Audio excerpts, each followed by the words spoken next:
وعليهم أجمعين والحمد لله رب العالمين.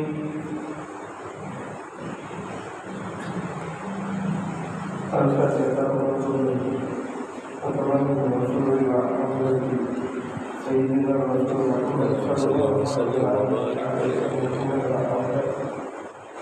من خاتم الأنبياء والمرسلين والأولياء والصالحين من شر الأرض والأرض ومن الأرض والأرض فأخذ الكتاب والأرض سيدنا سيبين بالله العظيم من قبل الزمان من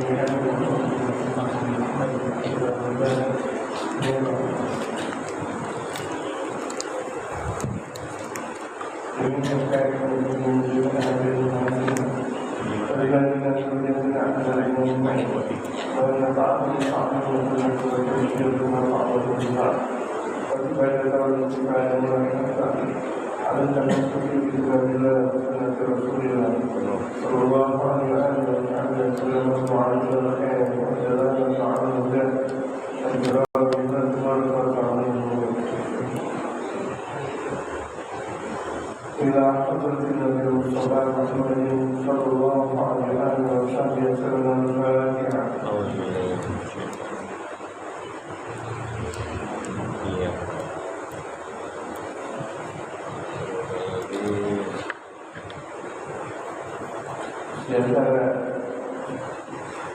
Jadwal kerja setiap hari Ahad Minggu disuruh belajar tentang zuhur sampai asar setiap hari. Kemudian tanggal 24 Januari Sabtu malam Minggu itu jadwal Maulid Isra Mi'raj dan Haul disuruh belajar. Diharapkan seluruhnya sampai saudara-saudara sekalian bisa hadir. Amin. Pagi berjamaah sampai dengan selesai. Tanggal 24 Januari Sabtu malam Minggu. Insyaallah. Bismillahirrahmanirrahim. Alhamdulillahirabbil alamin. Wassalatu wassalamu ala asyrofil anbiya'i wal mursalin. وعلى آله وصحبه أجمعين أما بعد. قال المؤلف رحمه الله تعالى وأجاب النفع به ويعرضه في دارين آمنك. الباب الثاني عشر في فرض الترحم. قال رسول الله صلى الله عليه وصحبه وسلم لا يدخل الجنة إلا رحيم. قالوا يا رسول الله كلنا رحيم. قال ليس الرحيم من يرحم نفسه خاصة ولكن الرحيم من يرحم نفسه وغيره. ومعنى رحمته لنفسه أن يرحمها من عبد الله بترك المعاصي والتوبة وفعل الطاعات والإخلاص فيها. ومعنى رحمته بالبيت ألا يسعى في أذية المسلم. Bab yang ke-12 berbicara tentang keistimewaan perasaan sayang. Untuk diterapkan rasa sayang. Mungkin saya kecil atau jemaah pernah kecil bukan yang disebut dengan rasa sayangnya, rasa sayangnya tapi boleh juga diambil dari filosofi itu punya rasa sayang, ada rasa sayang.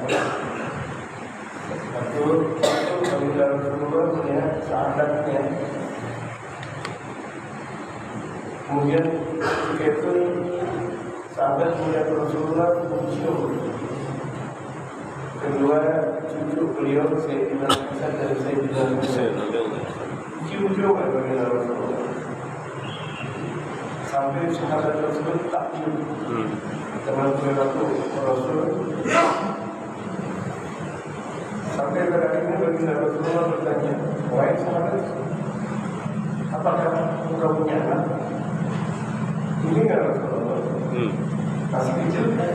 Masih ya Rasulullah. Apakah engkau tidak mencium anak engkau? Tidak ya Rasulullah. Akhirnya pada yang akan orang yang ada mendapatkan sayang. Orang yang tidak mempunyai rasa sayang tidak akan sayang. Jadi kita harus punya rasa sayang. Ada rasa sayang.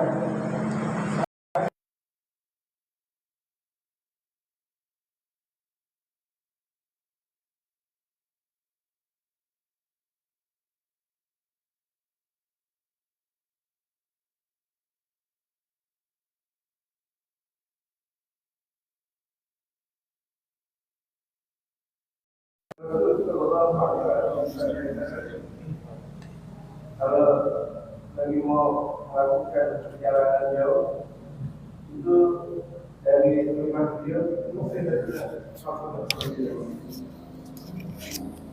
rumah beliau. Setelah ke rumah putri beliau, kemudian beliau langsung melakukan perjalanan jauh.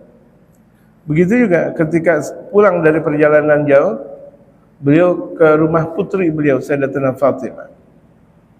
Melihat Sayyidatuna Fatimah baginda Rasulullah masuk ke rumahnya, berdiri Sayyidatuna Fatimah, kemudian dipeluk oleh baginda Rasulullah dan dicium keningnya. Padahal ketika itu Sayyidatuna Fatimah sudah nikah. Iya, ketika itu Sayyidatuna Fatimah sudah nikah, dicium oleh Sayyidina Rasul keningnya, menandakan sayang. Kita sama anak kecil nggak ada sayang-sayang, berisik di masjid, berisik nggak ada sayang. Betul, masjid untuk ibadah, tapi kalau caranya untuk ngomelin orang atau anak kecil itu nggak boleh. Betul, masjid untuk ibadah. Tapi kalau misalnya anak kecil ketika lagi dalam keadaan salat tarawih atau salat berjamaah atau lagi ngaji berisik, nggak boleh diomelin. Sentuh hatinya, kasih permen, kasih duit kalau ada, deketin.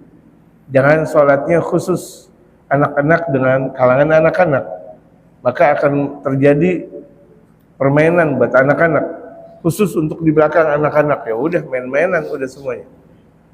Jadi biarkan anak-anak ada di saf pertengahan, kemudian ditambal di situ ada orang dewasa, berikutnya lagi ada anak-anak, di situ ada orang dewasa, di situ seakan antara murid dengan guru.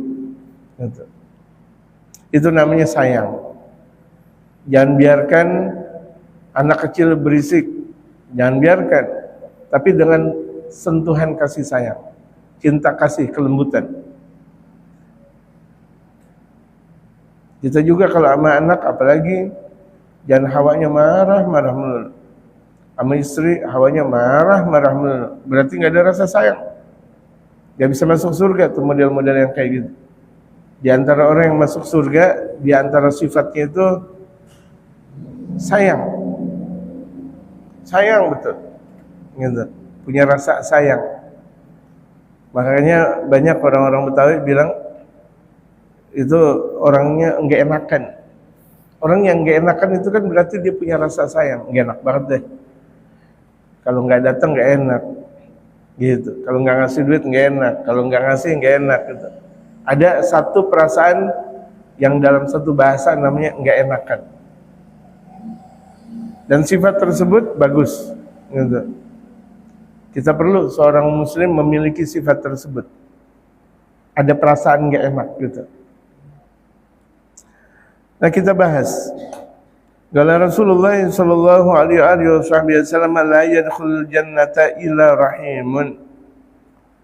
Rasulullah sallallahu alaihi wasallam bersabda, tidak masuk surga kecuali orang yang penyayang.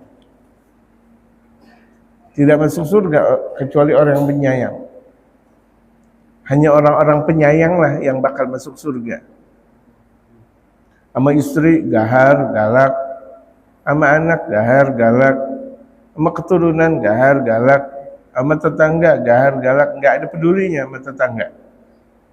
Sama orang lain apa namanya, dia punya mulut nggak pernah mau tegur sapa, boro-boro tegur sapa, ketemu aja nggak mau ucap salam, assalamualaikum, assalamualaikum. Padahal dalam sabda baginda Rasulullah, afsyus salam, man araftum wa man lam ta'rif, man arafta wa man lam ta'rif, afsyus salam ala man araftum wa man lam ta'rifu. Tebarkan salam bagi yang engkau kenal, wa man lam ta'rifu, atau yang kalian tidak kenal. Ya muslim, ucapkan assalamualaikum. Di mobil, masuk mobil, assalamualaikum. Di stasiun, di bandara ngeliat muslim, assalamualaikum. Di mana saja, assalamualaikum. Berpapasan, assalamualaikum. Afsyus salam, tebar salam. Itu orang yang menebar salam, cinta kasih. Mukanya itu riang gembira. Orang yang penuh dengan sayang itu mukanya riang gembira. Dia punya muka khusyuk dan riang. Karena mereka para ulama mukanya khusyuk. Bagaimana tidak khusyuk? Setiap hari Quran, hadis, dalil. Quran, hadis, dalil. Dalil, dalil, hadis, hadis, Quran, Quran terus. Bagaimana enggak khusyuk? Tapi ada rasa sayang di aura mukanya. Itu. Dan itu kita perlu contoh. Sebagaimana baginda Rasulullah, beliau seorang panglima besar, tapi beliau murah senyum. Orang yang sudah jadi panglima besar, ahli perang, untuk jadi murah senyum itu susah. Coba orang yang tukang benerin mobil, tugas apa namanya, khusyuk benerin mobil, disuruh senyum susah. Orang biasa dalam kerjaannya itu kerja melulu, disuruh senyum susah. Tapi baginda Rasulullah, beliau menempatkan waktu dan menempatkan tempat di mana harus senyum, di mana untuk khusyuk. Galu ya Rasulullah kulluna rahiman. Mereka para sahabat menjawab, ya Rasulullah, setiap kami penyayang. Galak. Akhirnya Rasulullah bersabda, laisa rahimu man yarhamu nafsahu khasatan. Tidaklah yang disebut dengan penyayang orang yang menyayangi dirinya saja. Yang disebut dengan penyayang bukan sayang kepada dirinya saja. Dia beli beras buat dianya aja, dia beli lauk buat dianya aja, dia dapat berkat buat dirinya aja. Misal dia punya duit buat dirinya aja, enggak. Walakin namun ar-rahimu man yarhamu nafsahu ghairahu. Orang yang mempunyai rasa sayang adalah orang yang menyayangi diri dan orang lain. Kalau dia makan sendiri nggak enak, padahal temennya lagi nggak makan, aduh, belah dua. Ini ada cuma sekedar satu porsi, belah dua. Nggak enakan, dia nggak bisa makan sendiri. Itu orang penyayang tuh. Nggak bisa, ada es nih es. Waduh, sendiri. Sementara kita punya dua teman, dibagi tiga. Minjem gelas atau minjem plastik, minta plastik dan sebagainya.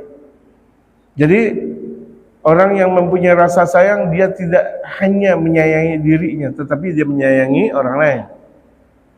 Bahkan terkadang dia nggak bisa makan kalau temannya belum makan. Dia nggak bisa minum kalau temannya belum minum. Masya Allah, Masya Allah, gitu.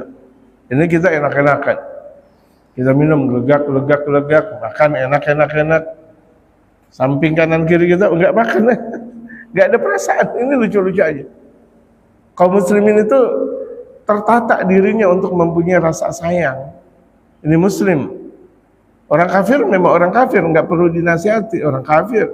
Tapi muslim harus punya rasa sayang. Enggak bisa dia hidup dengan sendiri dirinya. Ini saya juga bingung. Kalau misalnya ada kaum muslimin hidup dengan sendirinya, di rumahnya dengan sendirinya, di komplek apa semuanya betah begitu. Satu hari enggak sholat berjamaah, betah. Satu hari di rumahnya, Masya Allah. Kalau perempuan memang tempatnya. Tapi ini laki-laki, Masya Allah. Kalau dia enggak kerja, enggak keluar. Keluarnya untuk kerja, atau keluarnya untuk kuliah, atau keluarnya untuk main-mainan. Enggak peduli kepada orang-orang yang ada di sekitarnya. Nah, ini orang-orang yang mempunyai hidup individualisme namanya. Hidup sendiri-diri, enggak punya rasa sayang. nggak punya rasa sayang. Andaikan tuh ada kucing masuk disiram dengan air panas, ya kan nggak punya rasa sayang. Kucing disiram pakai air panas, la haula wala quwata illa billahil aliyyil azim. Yang ada aja, kalau lagi kita makan ada kucing, ya Allah, yang kita makan ikan misalnya, dia tega banget kita, bagi dua, cing, ini saya makan, nanti makan sini ya. Kasih kucing. Andaikan kita nggak kasih kucing banyak-banyak, ya udah, lumayan. Yang penting ada jatah buat kucing. Itu lihat tuh, masya Allah, sayang. Kalau sama kucing sayang, bagaimana kalau sama anaknya? Pak, makan dong Pak. Kita lagi makan asik gitu. Kemudian anak belum dapat makan. Kalau kita mempunyai rasa sayang, lebih baik buat anak kita dulu, baru kita. Nggak tega tuh, ibaratnya tuh makanan masuk ke tenggorokan nggak masuk sebelum anak kita dulu makan. Itu muslim. La yadkhulul jannata illa rahimun. Ingat, tidak masuk surga kecuali orang yang penyayang. Salat, ngaji, zikir, tapi hatinya kotor, beringas banget sama orang, nggak ada rasa senyum kepada orang, jalan-jalan aja gitu, kayak kurung batang, nggak ada rasa salam, assalamualaikum. Kurung batang kan nggak ngucapin salam, malah orang lari. Ada kurung batang, anak kecil ngeliat kurung batang lari, wudu. Jangan, kita jangan kayak kurung batang, gitu. Dimana orang pada lari, boro-boro tuh kurung batang ngucapin salam, kedebong pisang misalnya, bekas orang mandiin jenazah. Kan kalau misalnya kanyut tuh kedebong pisang nggak ada rasa salam, nggak ada ucapan salam, jalan-jalan aja tuh kedebong pisang. Makanya kita seorang muslim jangan jadi kayak kedebong pisang.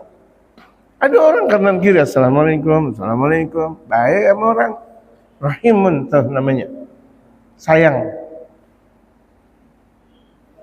Aplikasi dari ngaji kita punya rasa sayang jamaah. Jangan ngaji, walaupun dia ahli zikir, tapi awalnya sama orang sinis. Lam yuqbal zikr, zikirnya nggak bakal diterima sama Allah. Lam tuqbal taubat, taubatnya nggak bakal diterima sama Allah Subhanahu wa taala. Ini kelanjutan dari taubat. Ya, bab kita ini kelanjutan dari taubat. Ketika taubat itu pas tanggal 1 Rajab ya di sini ya. Ya, itu masya Allah.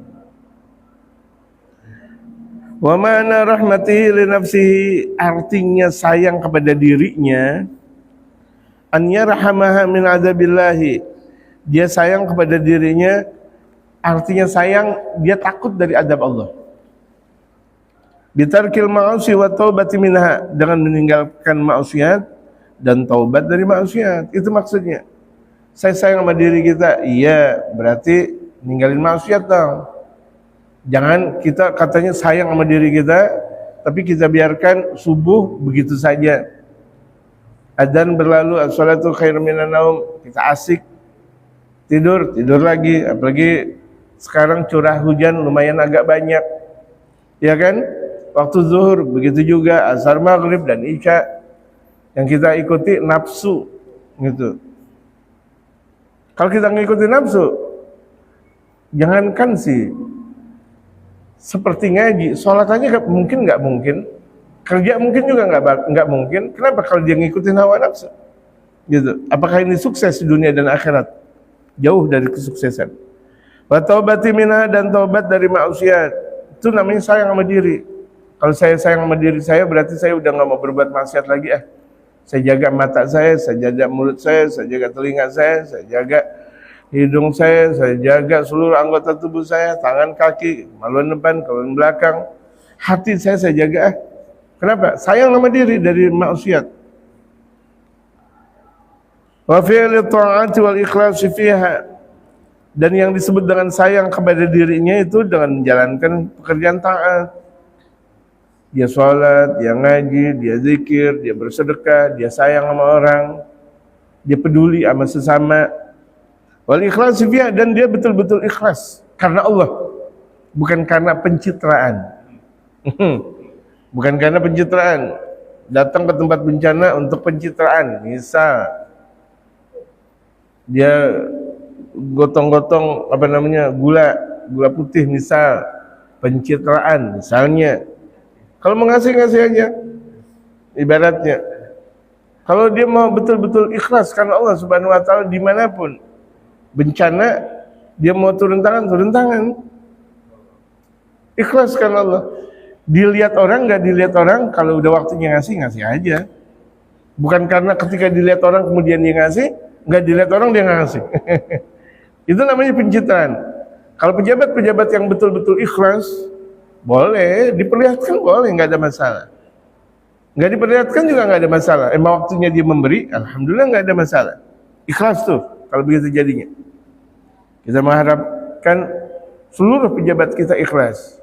Kalau seluruh pejabat kita ikhlas, maksiat di muka bumi Indonesia kita bakal terjauhkan. Amin. Ikhlas, kalau betul-betul ikhlas. Wa ma'na rahmatihi li ghairi, dan arti sayang kepada yang lain. Kalau tadi kan sayang kepada diri. Kalau sayang kepada diri, dia nggak mau berbuat maksiat udah. Yang dijalankan perbuatan taat, ikhlas karena Allah. Nah, kalau dia sayang kepada orang lain, Allah yas'a fi adiyatil muslimi, enggak pernah niatan untuk menyakiti muslim. Enggak. Walaupun dengan gaya bahasa isyarat misalnya. Ada teman kita datang, kita isyarat. Itu isyarat jelek. Itu isyarat. Ghibah, udah ngomongin orang. Waduh. Kayak isyarat, udah ghibah, menjelekin orang. Gini lagi orang, waduh, Masya Allah. Waduh, lagi naik motor, tak, waduh. Isyarat untuk jelekin muslim, meremehkan muslim, dosa besar, hati-hati. Berapa banyak orang dia melakukan ibadah, tapi dia ada satu niat untuk menjelekin muslim. Enak kali ini, apa namanya, kalau misalnya ada orang salat berjamaah, sendalnya saya pindahin aja biar dia nyari-nyari gitu. Sendalnya kita pindahin biar dia nyari-nyari. Kita taruh sendal orang di dalam kurung batang. Kan sekira-kira orang nggak bakal nyari. Niatnya udah buruk. Orang pulang ngaji, pulang sholat berjamaah, mana sendal saya?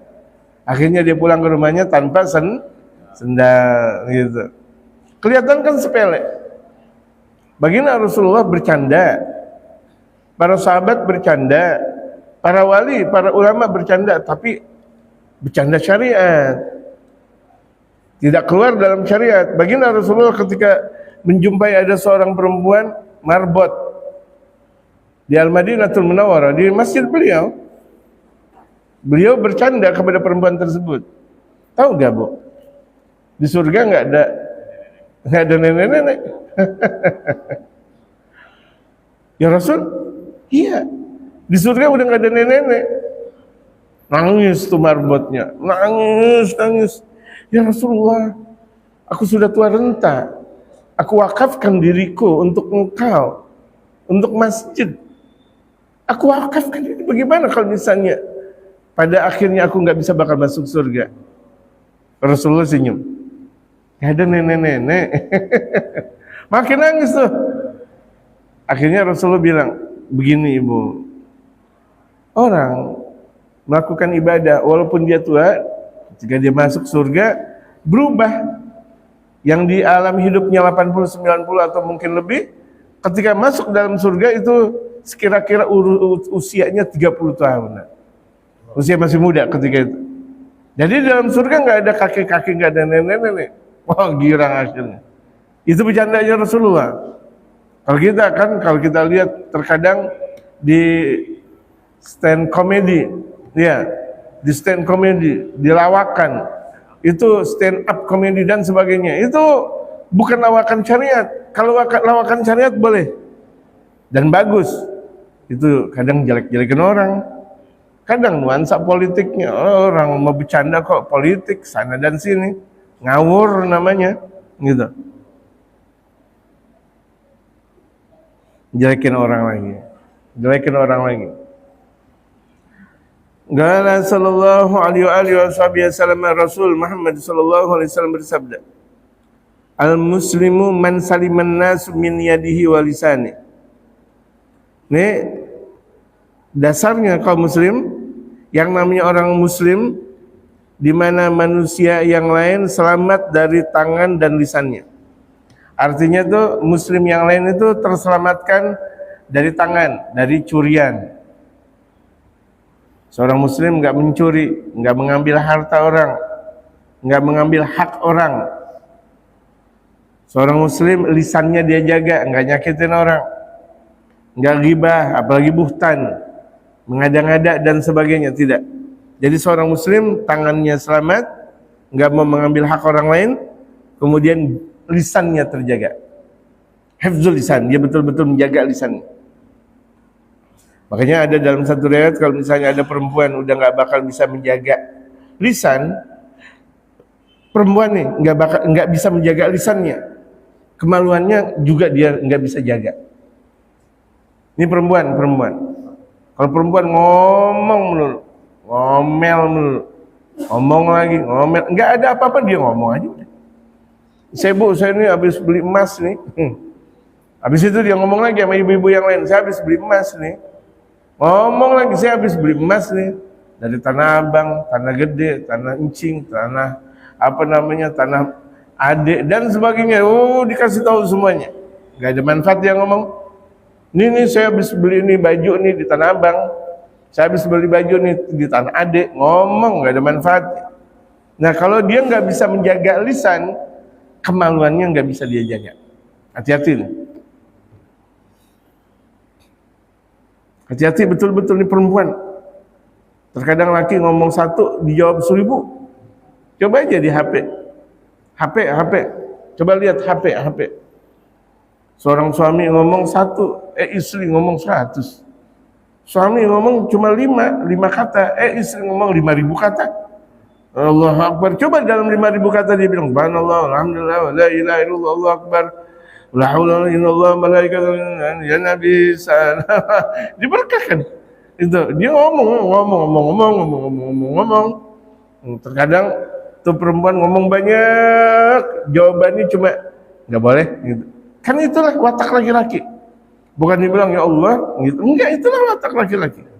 Dia banyak bekerja tetapi sedikit ini tolong dibenerin. Banyak bekerja tetapi sedikit berbicara. Kalau perempuan terkadang kerjanya dikit, ngomongnya banyak banget. Gitu. Apalagi kalau perempuan ibaratnya kehilangan sirih tempo dulu. Udah ngomong melulu.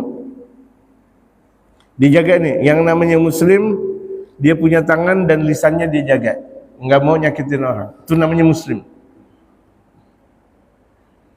Nggak mau coret-coret tembok orang dia nggak mau coret-coret, dia nggak mau rusak masjid.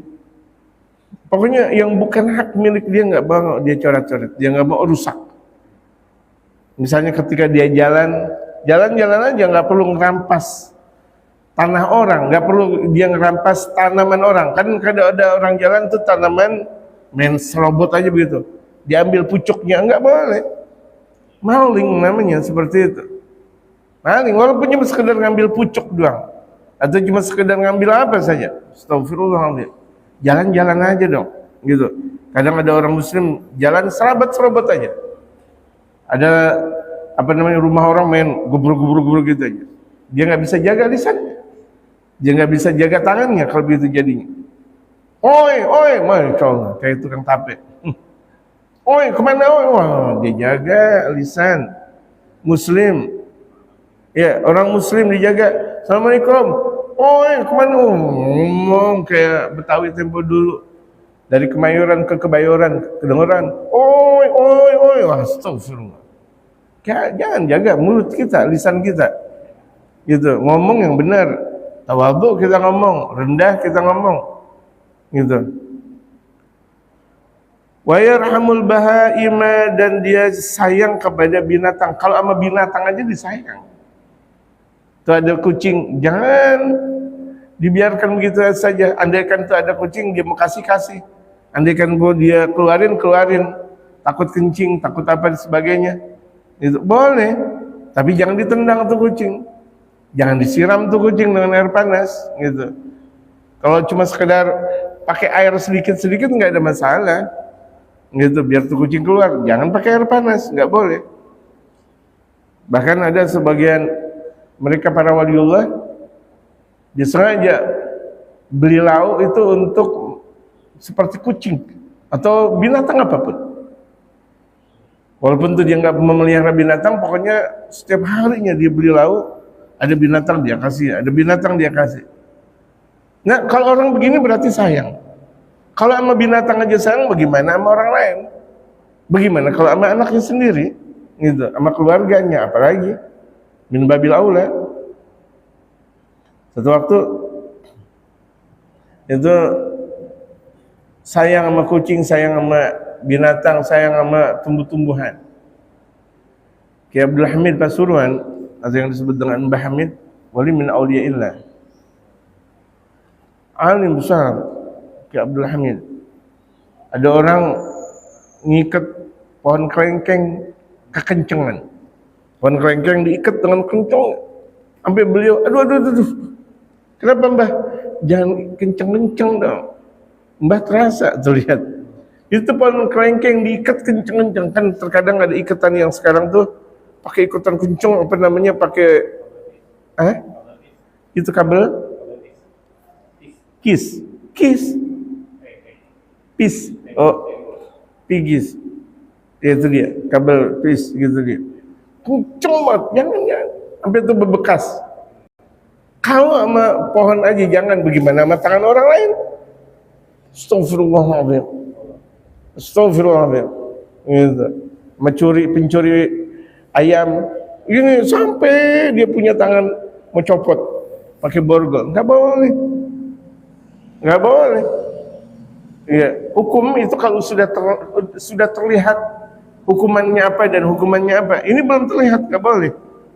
Mukul kepada pencuri, nyuri ayam dipukul habis-habisan sampai mati, dosa tuh. Dosa. Siapa dosa? Yang memukul dan orang yang melihat itu semuanya. Sampai mati. Astagfirullahaladzim. Habis babak belur semuanya. Bukan itulah syariatul Islam, bukan. Gitu. Fala yukallifuha ma la tutiqu, tidak boleh memaksakan binatang sesuatu yang tidak mampu. Misalnya ada binatang seperti kerbau. Ya, kerbau untuk apa? Untuk membajak misalnya. Ya kan? Kemudian dipaksa tuh kerbau, dipaksa lagi, nggak boleh. Atau kita punya onta atau sebagian tempat keledai untuk berjalan, dikasih makan enggak, dikasih minum enggak, kemudian dipaksa tuh onta, dipaksa tuh keledai. La haula wala quwata illa billahil aliyil azim. Gitu. Sama, kalau kita mau kiaskan mobil dan motor, jangan paksa mulu. Di servis enggak, jalan mulu. Pagi siang sore malam, motor dan mobil kita. Ya kan? Di servis enggak, apa semuanya enggak? Ya udah rusak nanti akhirnya. Gitu. Beban yang tidak yang berkelebihan. Kalau itu adalah mesin, benda mati. Ini terkadang kita minjem enggak ada rasa sayang sama orang. Kalau kita pinjam motor, kita pinjam mobil orang, so gebrek-gebrek gitu, nggak boleh. Mentang-mentang itu bukan punya kita. Justru seharusnya kalau kita pinjam motor, kita pinjam motor orang, mobil orang, jaga. Kita pinjam tuh misalnya bensinnya dikit, pulangin bensinnya banyak. Itu jangan, sepinjam-pinjamnya lah. Haula wala quwata illa billah. Kita pinjam rumah, kita pinjam gedung, kemudian nggak dijaga, jaga dong. Sayang, itu benda mati tuh. Kita punya rasa sayang, rumah jangan sampai kotor. Ini Masya Allah kita lihat kadang rumah kacanya kotor, kaca rumah kotor. Kita lihat Masya Allah debunya, berarti dia nggak sayang sama rumahnya. Kamar mandinya ya Allah, itu belut aja bisa licin, belut aja jatuh di situ. Belut, bagaimana kaki kita? Ada sebagian rumah Masya Allah yang kamar mandinya licin, luar biasa, udah gitu nggak ada lampu lagi. Makanya jangan biarkan masjid dan musola kita kotor. Berarti kita nggak sayang sama rumahnya Allah Subhanahu Wa Taala. Itu lihat. Biasa banget tuh orang kalau minjem motor, minjem mobil, minjem rumah, minjem tempat, balikinnya nggak sebagaimana layaknya, itu nggak boleh. Berarti nggak ada rasa sayang. Kalau ada anjing aja nggak boleh kita timpuk dengan beling atau dengan batu, nggak boleh. Ada anjing timpuk, nggak boleh. Itu kan makhluknya Allah Subhanahu Wa Taala. Walaupun air liurnya itu adalah najis mughalladhah, tapi nggak boleh ditimpuk loh. Itu makhluknya Allah Subhanahu Wa Taala. Kemudian ada maling untuk kena, nggak boleh dong dipukul, nggak boleh ditimpuk, nggak boleh. Itu kan makhluknya Allah Subhanahu Wa Taala. Paham jamaah? Kita udah ngaji nih, udah ngaji. Beda yang ngaji dengan yang belum ngaji. Beda muslim dengan orang kafir. Harus kita bedakan. Faqad warada anna Rasulullah sallallahu alaihi wasallam qala, sungguh telah datang hadis Rasul bahwa Rasul bersabda, bainama rajulun yamshi fi tariqi, tatkala ada seseorang berjalan di satu perjalanan, fashtadda alaihi al-'atashu, ketika itu dahaganya berkesangatan, haus betul. Ini ada orang ketika lagi jalan, rasa hausnya tiba dan langsung dahsyat. Fajada biran fanazala biha wa syariba. Kemudian akhirnya dia jumpai ada sumur. Kemudian dia turun, dia minum. Kalau zaman dulu kan mana ada getek, mana ada tarikan. Udah sumur begitu aja. Turun, Masya Allah. Nah, kalau kita turun jatuh. Ya turun untuk diambil, minum. Girangnya luar biasa. Kalau dekat padang pasir atau di padang pasir, itu sumur bisa 100 meter. Ada berapa? 100 meter. Kenapa? Emang di padang pasir. Kita di sini sumur, gali sumur berapa meter kena air? 10 meter. 10 meter. Oh iya, dekat laut ya. Kemayoran dekat laut. Beda dengan Kebayoran ya. Kemayoran dekat laut, Kebayoran dekat. Iya, betul. Di Kebayoran bisa 30 meteran baru ketemu air. Ini 10 meter, ya dekat laut. Masya Allah. Turun ke ke sumur udah ketemu air, gitu. Enak. Sementara kemudian ketika dia naik ke tepi sumur, faizan kalbun yalhath minal atash. Ketika itu ada anjing itu merasa tersakiti lantaran haus pula. Itu yalhath. Haus, betul-betul haus. Faqala rajul, akhirnya ini orang berkata, laqad balagha hadzal kalbu min al-'atashi mithal alladhi balagha minni. Anjing ini sudah merasakan dahaga sebagaimana aku juga dahaga. Famala khuffatahu ma'an. Akhirnya beliau memenuhi khufnya. Khuf itu seperti sendal tapi bukan sendal, sepatu bukan pula sepatu. Ya, khuf itu sendal bukan sendal, sepatu bukan sepatu.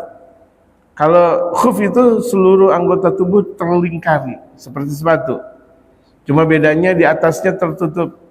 Kalau sepatu kan terkadang enggak. Itu atasnya itu semuanya tertutup. Itu cuma untuk batasan kakinya aja gitu. Ada untuk tarikan seret di situ. Kalau sepatu kan terkadang ada, terkadang tidak. Dan kuat untuk diajak perjalanan, itu namanya khuf. Boleh orang pakai khuf. Bahkan sampai sholat pun dia pakai khuf boleh dengan ketentuan fikih yang sudah ditentukan oleh baginda Rasul Muhammad.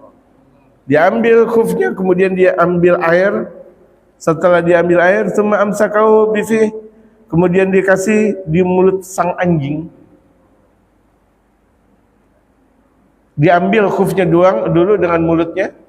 Itu karena kan dia ngambil air. Fasagal kalba, kemudian dia siram dengan khuf tersebut air kepada anjing.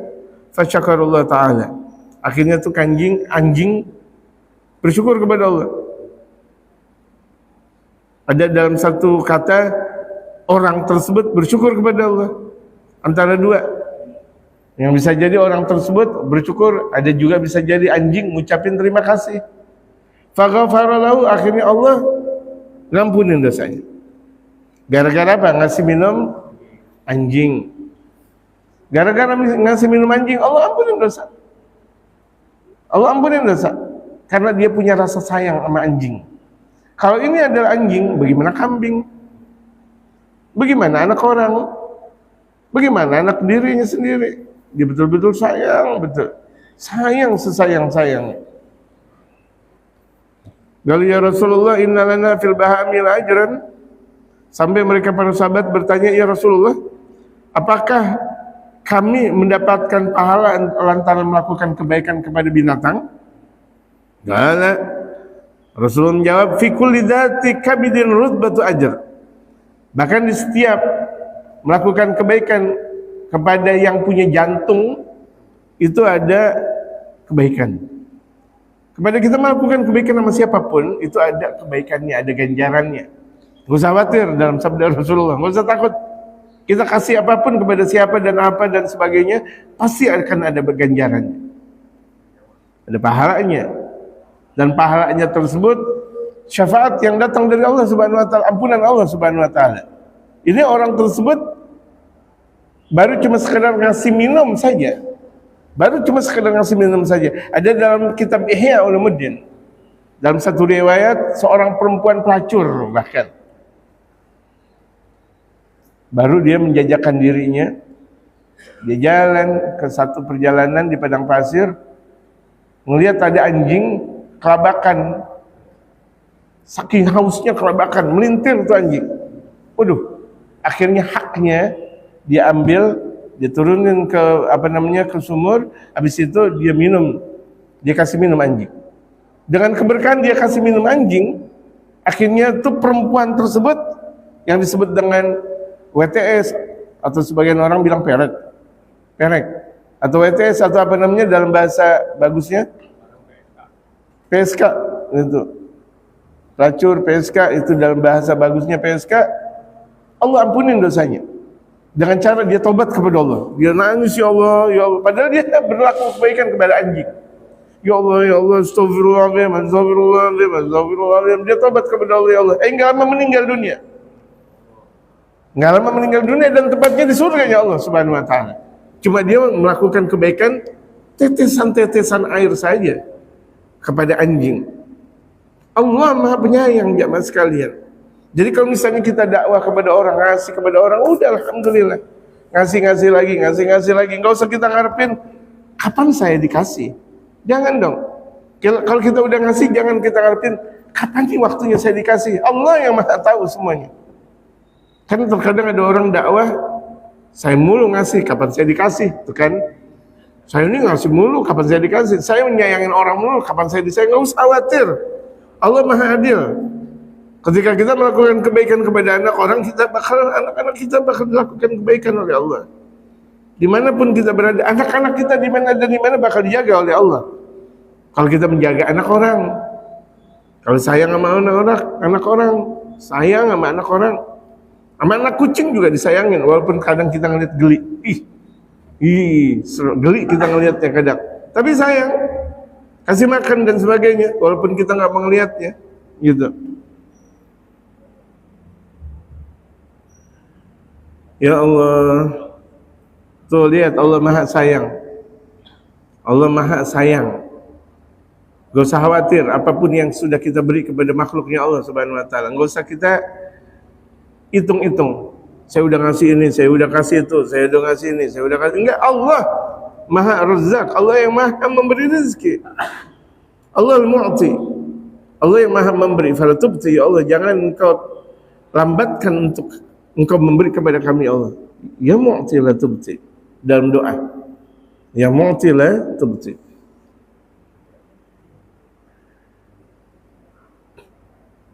فَمَنْ يَعْمَلْ مِثْقَالَ ذَرَّةٍ خَيْرًا يَرَهُ وَمَنْ يَعْمَلْ مِثْقَالَ ذَرَّةٍ شَرًّا يَرَهُ. Wa an Anas bin Malik qala, dari Sayyidina Anas bin Malik, beliau berkata, Bainama Umar radhiyallahu anhu Ya's dzata lailatin il marra bi rifqatin nazalat fa khashiya alaihim as-sarigah.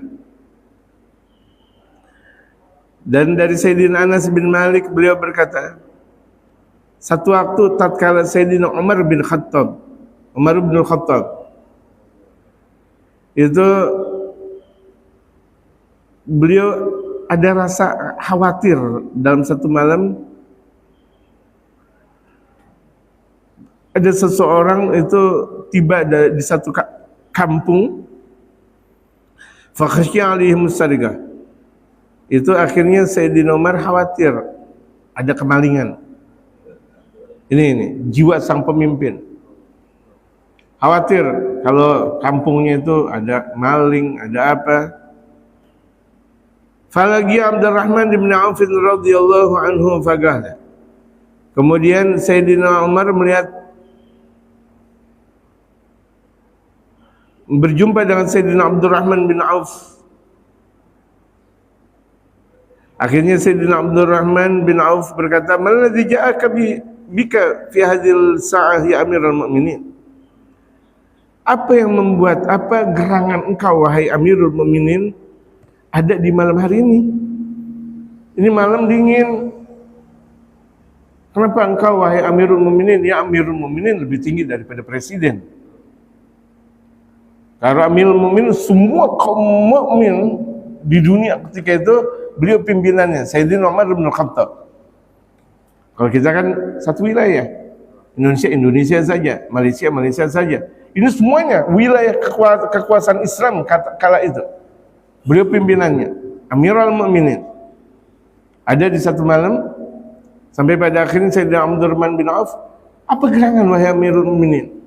Engkau berada di malam hari ini? Qala marartu bi rifqatin qad nazalat. Satu waktu aku melihat ada seseorang tiba di kampung. Fahadatsatni nafsi annahum idza batu namu. Kemudian dalam satu kelompok ini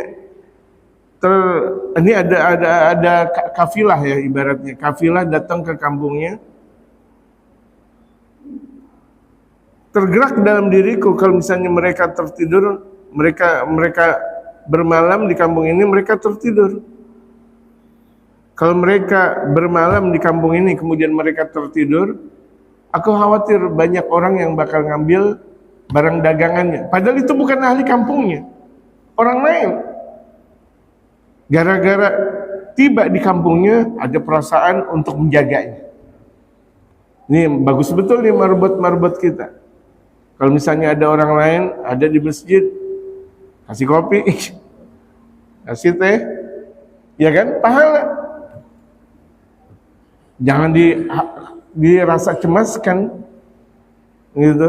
Ada sebagian masjid, masya Allah, iya ada sebagian masjid kalau misalnya ada orang datang dicurigai, tidak. Kita punya akhlak. Andaikan itu benar maling sekalipun, kasih kopi. Insya Allah dia taat, dia sadar. Insya Allah dengan sentuhan akhlak yang datang dari kita, dia bakal taubat kepada Allah Subhanahu Wa Taala. Kasih kopi, kasih minum. Datang ke majelis kita, kasih minum, kasih apa semuanya. Masya Allah, semua Masya Allah. Gitu. Masya Allah, semua Masya Allah. Itu luar biasa. Kita lihat banyak masjid-masjid yang seperti ini, bagus sekali. Lihat dari sejarah sahabat baginda Rasul Muhammad. Melihat ada rombongan datang ke kampungnya, akhirnya dijaga sama Sayyidina Umar. Masa orang khalifah menjaga kafilah, menjaga? Dijaga langsung oleh khalifah yang harusnya beliau tahajud, yang harusnya beliau dengan anak dan istrinya, beliau menjaga tuh khalifah kafilah yang datang.